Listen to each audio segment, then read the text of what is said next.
ಜೀವನದಲ್ಲಿ ನಾವು ಧರ್ಮವನ್ನು ಮಾಡಿ ಉತ್ತಮವಾದ ಸ್ಥಾನವನ್ನು ಪಡೆಯಬೇಕು ಅಂತಂದರೆ ಮನಸ್ಸಿದ್ದರೆ ಸಾಕು, ಮಾಡಲಿಕ್ಕಾಗತ್ತೆ ಎನ್ನುವುದಕ್ಕೆ ಇದೊಂದು ನಿದರ್ಶನ.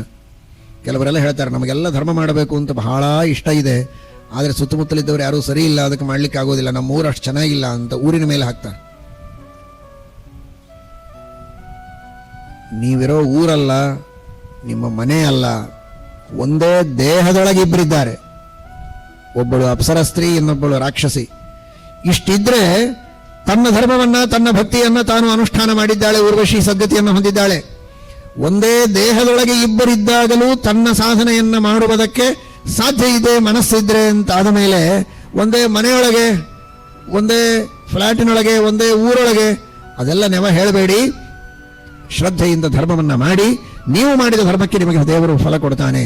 ಸುತ್ತಮುತ್ತಲಿದ್ದವರ ಮೇಲೆ ಆ ದೋಷವನ್ನು ಹೊರಿಸಿ ಪಲಾಯನ ಮಾಡುವ ಪ್ರಯತ್ನ ಮಾಡುವುದು ಬೇಡ ಅನ್ನುವುದನ್ನು ಕೃಷ್ಣ ಪರಮಾತ್ಮ ಇದರಿಂದ ತಿಳಿಸಿಕೊಡ್ತಾನೆ.